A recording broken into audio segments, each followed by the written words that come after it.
ভারতে এই নরেন্দ্র মোদী নির্বাচন আসছে সামনে, ধর্মকে পুঁজি করে সাম্প্রদায়িক সম্প্রীতি ধ্বংস করে ভারতে নানা রকম অপকর্ম শুরু করেছে। মুসলমানদের উপর অত্যাচার নির্যাতন করছে। সেখানে আমরা বলেছি, আমাদের দল বিএনপি বলেছে ভারতে যাই হোক সেটা আমাদের দেখার ব্যাপার নয়। বাংলাদেশে কোনো হিন্দুর মন্দির, কোনো হিন্দুর ব্যবসা প্রতিষ্ঠান, কোনো হিন্দুর বাড়িতে কেউ আঘাত করতে পারবে না। কেউ আঘাত করলে স্ব এলাকার বিএনপির নেতারা, এই মন্দিরে আঘাত হলে এই এলাকার বিএনপির নেতারা দায়ী থাকবে। এখন আওয়ামী লীগ নেই ক্ষমতায়, এখানে বিএনপি এখন প্রভাবশালী দল। এই বিএনপির নেতাদের সামনে যদি এই মন্দিরে আঘাত হয়, এই প্রতিমার গায়ে আঘাত হয়, তাহলে বুঝতে হবে এখানে বিএনপির নেতাদের হস্তক্ষেপ আছে বা ইন্ধন আছে। আমরা এটা কিছুতেই বরদাস্ত করব না। আমরা মনে করি একই মায়ের সন্তান হিন্দু এবং মুসলমান।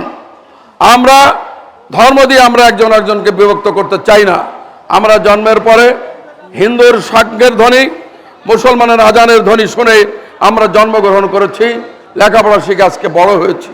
আমাদের মৃত্যু হবে এই ধ্বনি শুনতে শুনতে, চলেও যেতে হবে এই ধ্বনি শুনতে শুনতে। জয় জয় শান্তি হরিবাদে।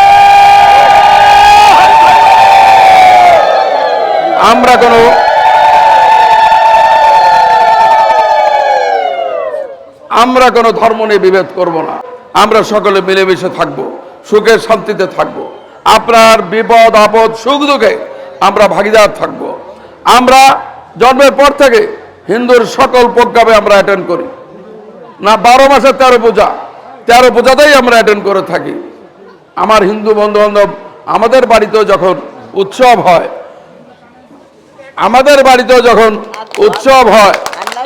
তখন তারা বঞ্চিত হয় না। আমাদের বাড়িতে উৎসবেও আমাদের হিন্দু বন্ধু বান্ধব আমন্ত্রিত হয়।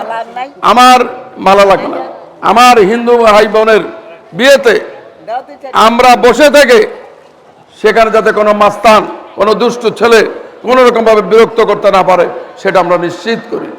এই সাম্প্রদায়িক সম্প্রীতি আজন্মকাল ধরে এই বাংলাদেশে চলবে এবং সেটা চালিয়ে নেওয়ার জন্য যা করা লাগে আমরা তাই করব।